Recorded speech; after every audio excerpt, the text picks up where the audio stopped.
الحمد لله وكفى والصلاة والسلام على من لا نبي بعده ولا رسول بعده وعلى آله وأصحابه الذين أوفوا عهدا. أما بعد فأعوذ بالله من الشيطان الرجيم. بسم الله الرحمن الرحيم. قال الله تبارك وتعالى: الحمد لله رب العالمين.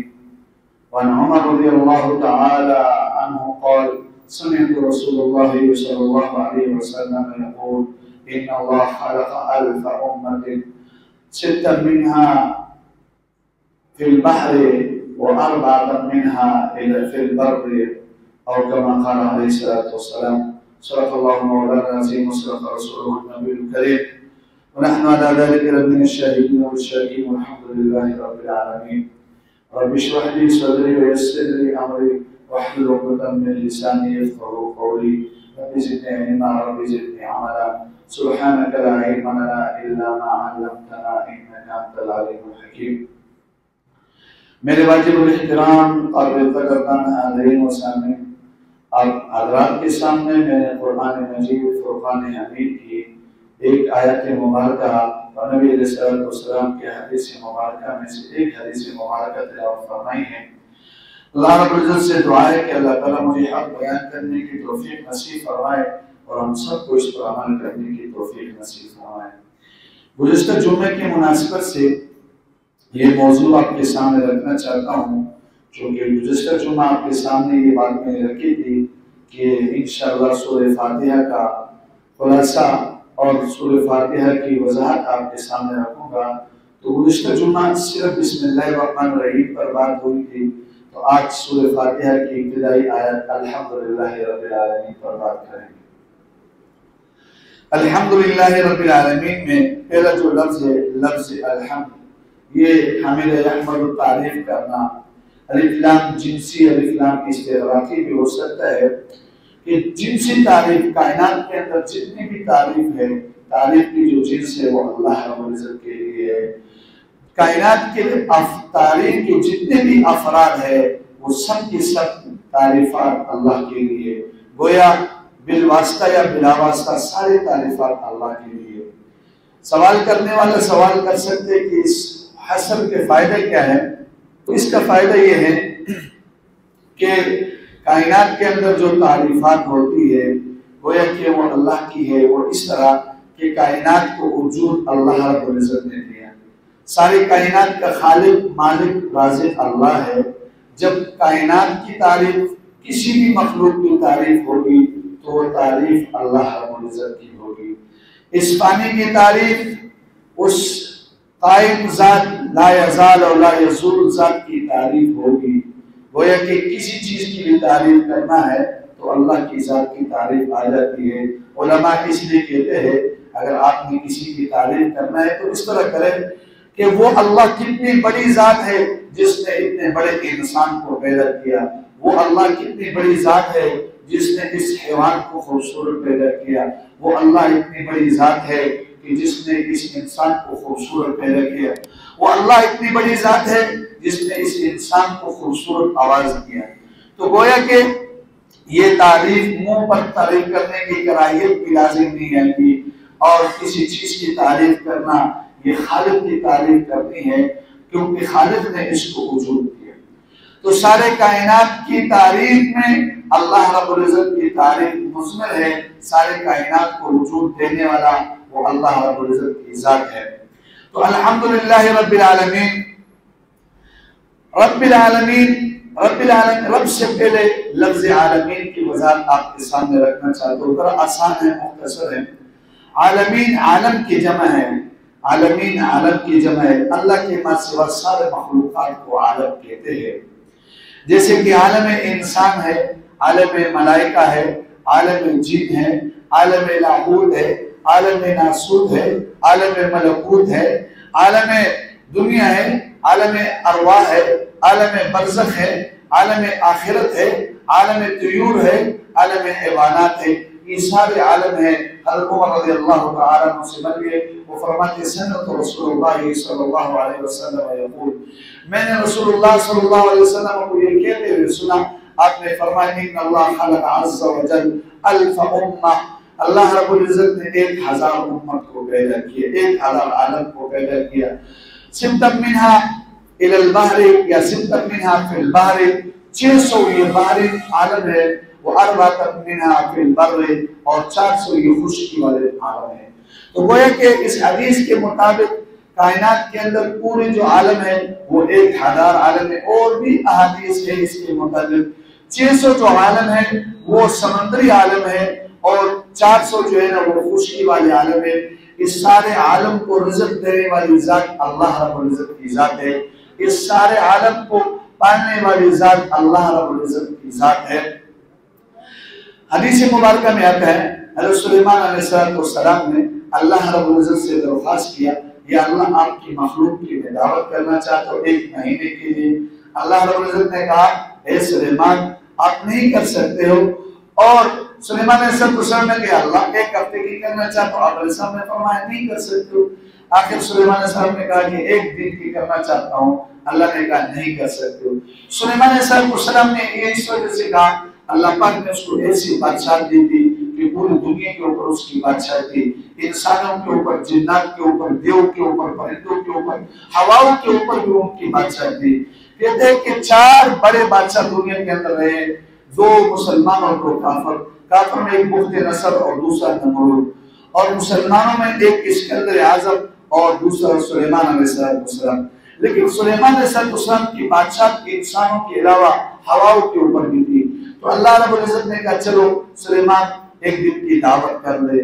جب سلیمان علیہ السلام نے ساری مخلوقات کو کام پر لگایا، جنات، دیو، کوئی گوشت پکا رہا ہے، کوئی جو ہے نا ہانڈی جلا رہا ہے، کوئی لکڑی کا کام کر رہا ہے، کوئی روٹی پکا، کوئی کیا کرے، کوئی دسترخوان سجا رہا ہے. 1 مہینے کے مسافر پر ایک دسترخوان تیار کیا گیا، اور سارے مخلوقات 1 مہینے تک اس دعوت کو تیار کرتے رہے. ہوا کو حکم دیا کہ ایئر کنڈیشن کا کام کرے تاکہ کھانا سڑ نہ جائے. جب دعوت تیار ہوا اللہ رب العزت سے کہا اللہ دعوت تیار ہے. اللہ نے کہا کون سی مخلوق بھیجو؟ سلیمان علیہ السلام نے کہا باہری مخلوق توڑے تو یہ جلدی ختم ہو جائے گی، ان کو بھیجے. اللہ نے ایک مچھلی بھیجی کہ سلیمان نے دعوت کیا. مچھلی جب آئی تو اس نے کہا کہ سنیں اللہ رب العزت کے مخلوق کی آپ نے دعوت کی. سلیمان علیہ السلام نے کہا کہ دعوت تیار ہے. تو اس نے دسترخوان کے شروع سے وہ کھانا شروع ہو گیا، اور یہ سارے دسترخوان کو ایک لقمہ کر دیا. سلیمان علیہ السلام کو کہہ رہے کہ اور مجھے کھلا دو. سلیمان علیہ السلام نے کہا کہ بھئی سارا دعوت تو آپ نے کھا لیا اور کہاں سے لاؤ؟ تو مچھلی کہنے لگی کہ میزبان کوئی مہمان کو اس طرح کیا کہتا ہے، مجھے تو اللہ رب العزت ایسے روزانہ 2 لقمے کھلاتا ہے، آپ نے میرے بھوک کو خراب کیا. سلیمان علیہ السلام سجدے میں گر جاتے اور کہتے سبحان من تکفل بارزاق العباد ان اللہ هو الرزاق ذو القوة المتین. پاک ہے وہ ذات جس نے اپنے مخلوق کے رزق کی ذمہ داری اٹھائی ہے. اللہ پاک زبردست رزق دینے والے ہیں. تو اس سارے عالم کو، اس میں ایسے ایسے بڑے حیوانات، ایسے ایسے مخلوقات ہیں، ان سب کو رزق دینے والا اللہ رب العزت کی ذات ہے. شیر کو روزانہ تازہ خون دیتا ہے، درندوں کو اپنا کھانا پہنچاتے ہیں، پرندوں کو اپنا کھانا پہنچاتا ہے. پرندے اپنے ساتھ بیچا کدال گھر سے نکالتے ہوئے نہیں اٹھاتا ہے، شام کو کی روزی ان کو پہنچ جاتی ہے اور اپنے بچوں کو روزی پہنچاتی ہے. یہ اللہ رب العزت کی ذات ہے. وَمَا مِن دَابَّةٍ فِي الْأَرْضِ إِلَّا عَلَى اللَّهِ رِزْقُهَا. زمین کے اندر چلنے پھرنے والے جتنے بھی مخلوقات ہیں اور سب کو رزق دینے والی ذات اللہ رب العزت کی ذات ہے. عرض یہ کر رہا تھا کہ جتنے بھی عالم ہیں اور سب عالم کو رزق دینے والی ذات اللہ ہے. عالم حیوانات ہے، عالم طیور ہے، عالم انسانات ہے، اور لفظ رب ہے آگے رب العالمین. ان تمام عالموں کا جیسے 1000 عالم ہے، 1000 جہان ہے، 1000 جہان کو پالنے والا رب وہ اللہ ہے. رب کسے کہتے ہیں؟ پالنے والے کو کہتے ہیں. رب کہتے ہیں کہ پیدا کرنے کے بعد اس کی پرورش کر کے اور آہستہ آہستہ اس کو کمال کے درجے تک پہنچائے، اس کو نقصان سے بچائے اور اس کو نفع اس کے لیے مقرر کر دے. یہی وجہ ہے کہ انسان کی تخلیق اور پیدا کرنے میں، چیز کو بنانے میں اور اللہ رب العزت کے بنانے میں بڑا فرق ہے. انسان ایک چیز کو بناتا ہے قوت اور مضبوطی کے ساتھ بناتا ہے، لیکن آہستہ آہستہ وہ کمزور اور ضعیف ہو جاتا ہے، وہ چیز ختم ہوتا ہے. لیکن اللہ رب العزت ایک کمزور چیز کو پیدا کرتے اور اس کو قوت دیتے دیتے اس کو مضبوط کرتے.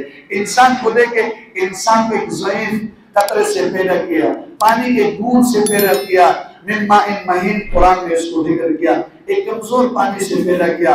انسان ماں کے پیٹ کے اندر وہ کمزور پانی پھر خون کا لوتڑا ہو جاتا ہے، من نطفۃ علقہ ثم من مضغۃ مخلقۃ وغیر مخلقہ، وہ پھر خون کی گوشت کا ٹکڑا بن جاتے ہیں. فکسونا العظام لحما، اللہ فرماتے پھر ہم اس کو ہڈی چڑھا دیتے ہیں. ثم انشأناه خلقا آخر، پھر ہم اس کو دوسری تخلیق میں پیدا کرتے ہیں. ماں کے پیٹ کے اندر ہوتا ہے، اللہ رب العزت اس کی جو غذا ہے، ماں کے جو ناف ہے اس کا تسمہ، اس کے منہ کے ساتھ تسمہ، یہ جوڑ ایک بند ہوتا ہے، اس کو رزق پہنچاتے ہیں. پھر جب اس کی پیدائش کا وقت آ جاتا ہے، اللہ رب العزت اس تسمے کو کیسے توڑتے ہیں، اور بچہ ماں کے پیٹ کے اندر ہوتا ہے، بچے کا منہ ماں کے پیٹ کی طرف ہوتا ہے اور بچے کا پیٹ ماں کے پیٹ کی طرف ہوتا ہے. جس وقت یہ پیدا ہوتا ہے کتنے آسانی سے پیدا ہوتا ہے، لیکن اگر اس کے الٹا ہو جائے تو بچہ اور زچر دونوں کو بہت بڑا نقصان ہوتا ہے. اللہ پاک نے قرآن میں اس کو اس طرح ذکر کیا، قتل الانسان ما اکفر من ای شیء خلق من نطفۃ خلقہ فقدر ثم السبیل یسرا. اللہ پاک نے اس کے لیے اس راستے کو کیسے آسان کر دیا. بچہ جب پیدا ہوتا ہے اس کی تربیت کون کرتا ہے؟ اللہ رب العزت کرتا ہے. کس نے اس کو بتایا کہ آپ نے ماں کے پستان کو زبان کے ساتھ دبانا ہے اور اس دودھ کو چوسنا ہے؟ وہ منٹوں میں کیسے دودھ کو خالی کر لیتے ہیں. یہ اللہ رب العزت اس کی تربیت کرتا ہے. یہ دوبارہ انسان ہے. آپ ذرا حیوانات میں دیکھیں، حیوانات کو دیکھیں کہ پہاڑوں کی چوٹی پر، جنگلات میں، دشت و بیابان میں جب ایک حیوان بچے کو جلتا ہے، ایک بکری کو دیکھ لے اپنے بچے کو جب جلتا ہے تو چند منٹوں کے بعد، گھنٹوں کے بعد کیسے وہ بکری کا بچہ ماں کے پستان کے نیچے ہو جاتا ہے اور اس دودھ کو چوستا ہے. اس کو کس نے تربیت بتائی؟ اس کو کس نے یہ سکھایا؟ وہ جو ٹانگ کو کیوں نہیں پکڑتا، کان کو کیوں نہیں پکڑتا، ماں کی سن کو کیوں نہیں پکڑتے، ماں کے سن کو کیوں نہیں پکڑتے؟ اللہ نے اس کو یہ تربیت دکھائی، یہ تربیت سمجھائی. وہ رب ہے، رب العالمین ہے، وہ ایسے پالنے والی ذات ہے. آپ گھروں کے اندر دیکھیں، یہ جو گھروں کے اندر مرغیاں پالی ہوتی ہے، مرغی جب انڈوں کے اوپر بیٹھتی ہے اور اس کو کیسے پتہ چلتا ہے کہ بھئی یہ انڈا خراب ہے اور اس انڈے کے اندر بچہ ہے، اور پھر بچے کو جو ہے نا جس انڈے کے اندر بچہ تو اسی کو چونچ مارتا ہے، خراب انڈے کے ساتھ چھیڑتا نہیں ہے، اور چونچ بھی اس جگہ پر مارتا ہے جہاں بچے کا منہ ہوتا ہے. اللہ پاک کیسے اس کی حفاظت کرتا ہے، کیسے تربیت کرتا ہے، کسی اور جگہ پر نہیں مارتا ہے. نازک وقت ہوتا ہے اللہ رب العزت اس بچے کو سے نکالتا ہے.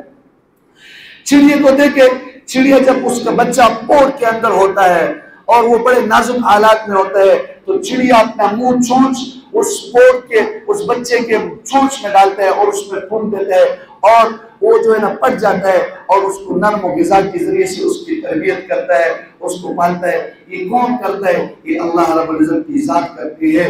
آپ نے اکثر یہ قصہ سنا ہوگا اور کتابوں کے اندر پڑھا بھی ہوگا کہ پتھر کے اندر اللہ پاک نے کیڑے کے زبان میں پتے کو رکھا ہے. اس کو سادی بابا اس شعر کے اندر بیان کرتے ہیں، اے کریمہ کہ از خزانہ عیب قبر و ترسا وظیفہ خورداری، دوستارا کجا کنی محروم کہ تو بار دشمنان نظر داری. اے کریمہ تیرے جو عیب کے خزانے ہیں اس میں سے تو کافر اور بت پرست اور ستارہ پرست مشرک کو بھی تو کھلاتا ہے. دوستوں کو، اپنے دوستوں کو یعنی مسلمانوں کو کیسے تو محروم کرے گا رزق سے، جبکہ تو دشمنوں کو بھی پہاڑ کی چوٹی پر اگر اس کو دشمنان کے بجائے دشمنان پڑے، اس کا مطلب یہ ہوگا کہ پتھر کے اندر جو کیڑا ہوتا ہے اس کی زبان میں سبز پتا ہوتا ہے، اس کیڑے کو بھی تو جو ہے نظر انداز نہیں کرتے، اس کو بھی رزق کھلاتا ہے، تو اپنے دوستوں کو رزق سے کیسے محروم کر دے گا؟ تو اللہ پاک اس کیڑے کو بھی پتھر کے اندر پالتا ہے. کتابوں کے اندر لکھے، حیات الحیوان کے اندر لکھا ہے کہ ایک سانپ ہوتا ہے، جب وہ بہت بھوکا ہوتا ہے اور اس کو کھانے کے لیے کچھ نہیں ملتا ہے تو یہ ایک دشت و بیابان میں صحرا میں دم کے اوپر کھڑا ہو جاتے ہیں اور منہ کو ایسے رکھتا کھولتے ہیں. پرندے یہ سمجھتے ہیں کہ یہ کوئی لکڑی ہے اور پرندے آ کر اس کے اوپر بیٹھتے ہیں اور وہ سانپ اس کو کھا لیتے ہیں. اللہ پاک اس کو اس طرح رزق پہنچاتا ہے. وہ ذات ہے، وہ رب العالمین ہے، تمام خائلات، تمام جہان کو، ہزار جہانوں کو پالنے والا، ہزار عالم کو پالنے والی ذات اللہ رب العزت کی ذات ہے. کتابوں کے اندر لکھا ہے کہ انسان دعا مانگتا ہے، اے وہ ربا جس نے کوے کے بچے کو اپنے گھونسلے میں پالا۔ اس سے کیا مطلب ہے؟ جس وقت کوا اپنے بچے کو جنتا ہے تو یہ سرخ سفید ہوتا ہے، وہ سمجھتا ہے کہ یہ میرا بچہ ہی ہے، اس کو